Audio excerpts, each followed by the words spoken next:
I think every lover of knowledge should be able to say this. If there is a world-changing scientist that I still don't know about, and I haven't discovered him yet, whose fault is that? Is it because he wasn't included in the textbooks? I don't think so.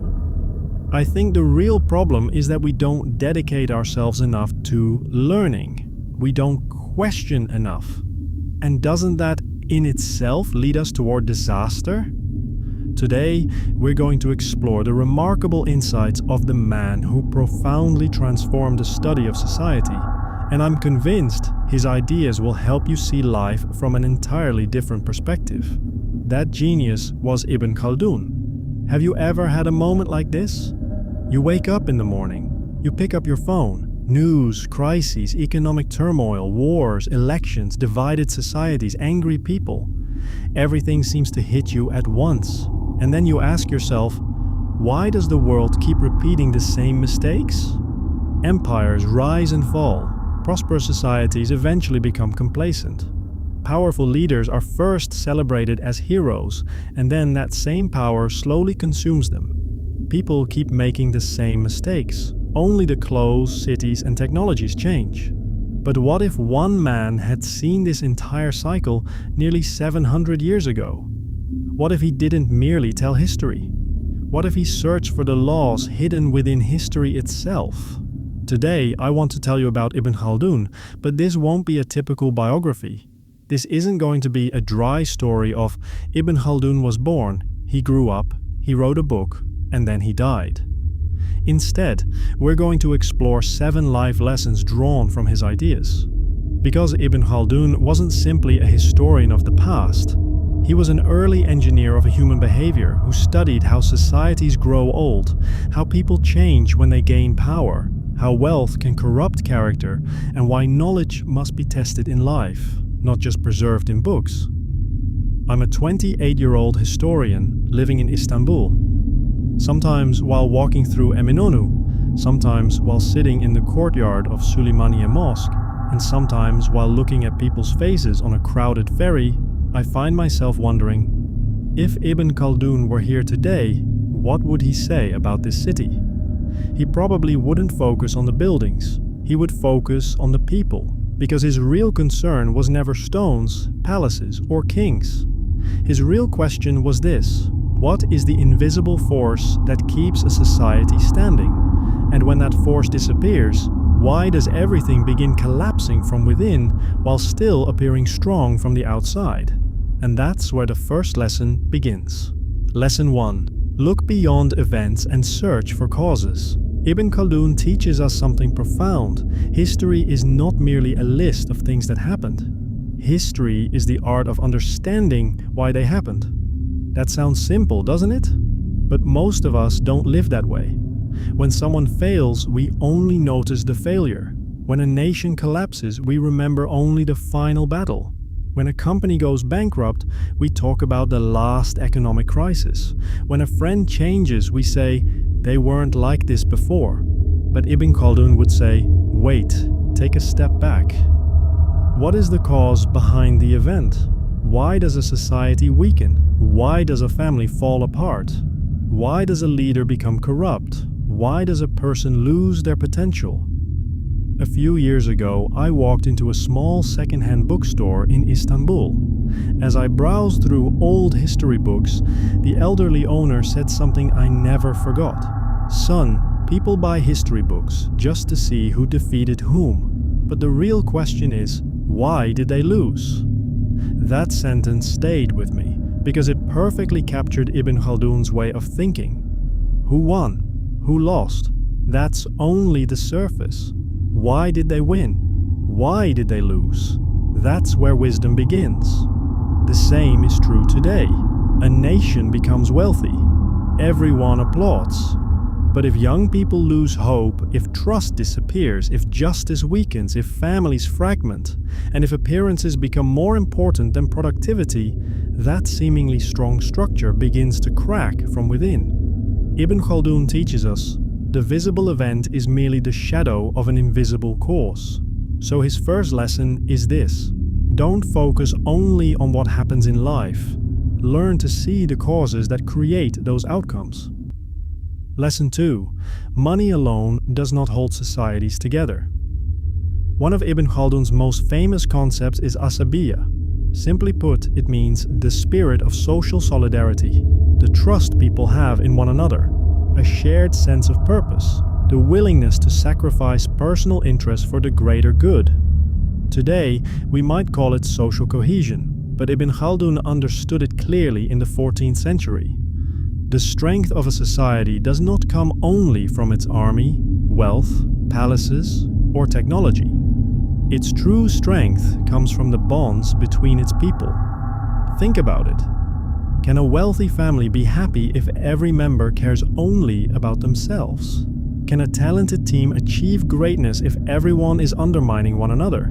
Can economic growth alone make a nation strong if its people can no longer sit at the same table and talk?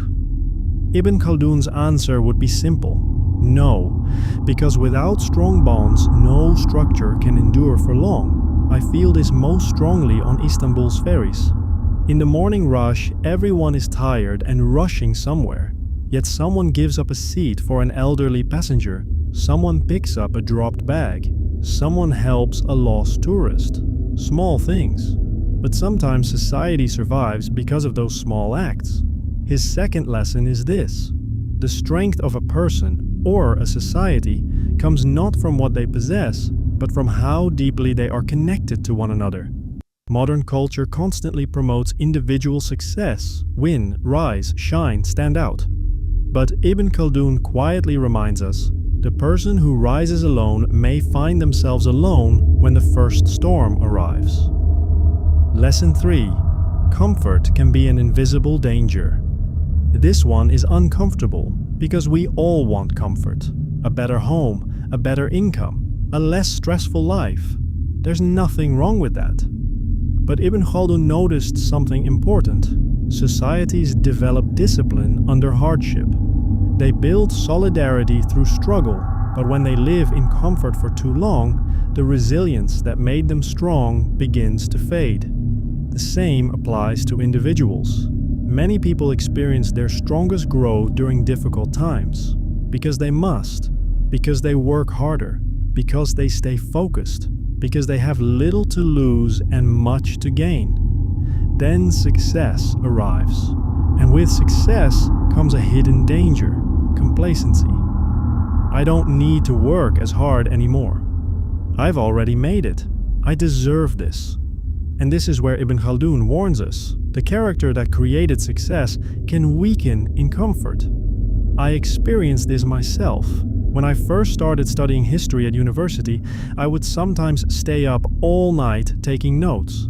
I spent hours in archives for a single article. I was hungry to learn. But as time passes and you begin to think you know more, that hunger can fade. And that's when the danger begins. The moment you stop learning, you become someone who only repeats what they already know. His third lesson is simple. Comfort is wonderful, but don't let it put you to sleep. A society can prepare its own decline through comfort. So can an individual. Sometimes we need to ask ourselves, am I truly resting or am I slowly becoming dull? Lesson 4. Power is a test of character. For Ibn Khaldun, power was a central theme. States are built, leaders rise, dynasties grow, but eventually something happens. Power begins as a tool, then it becomes an end in itself. And when power becomes the goal, morality starts retreating. Sound familiar? A humble person gains status and changes. A team leader stops listening. A politician begins serving power instead of people. Ibn Khaldun was not romantic about power. He was realistic. Power does not automatically corrupt a person, but it magnifies whatever is already inside them. If there is arrogance, it grows. If there is greed, it grows.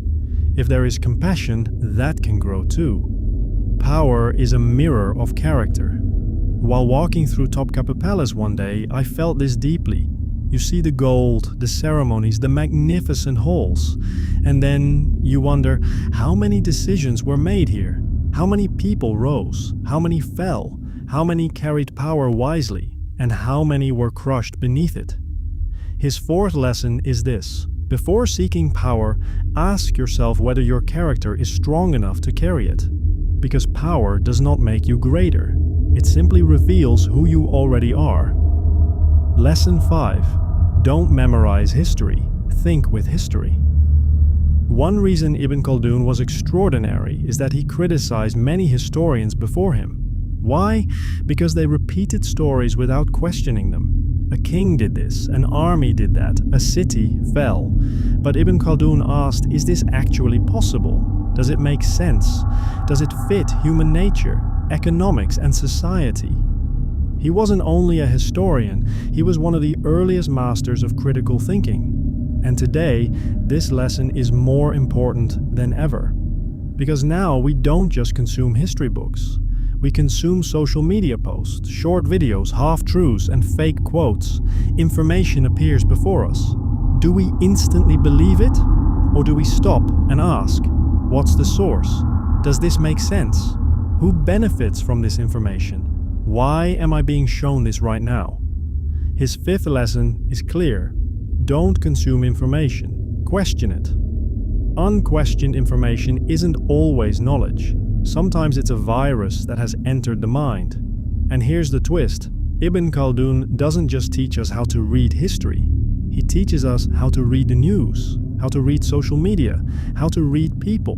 Because he understood something timeless. Fake news is not new. The only difference is that it once traveled on horseback. Today, it travels through fiber optic cables. Lesson 6. Civilizations grow old just like people. One of Ibn Khaldun's most striking ideas is that societies are born, grow, become powerful, become wealthy, then gradually weaken and are replaced by new powers.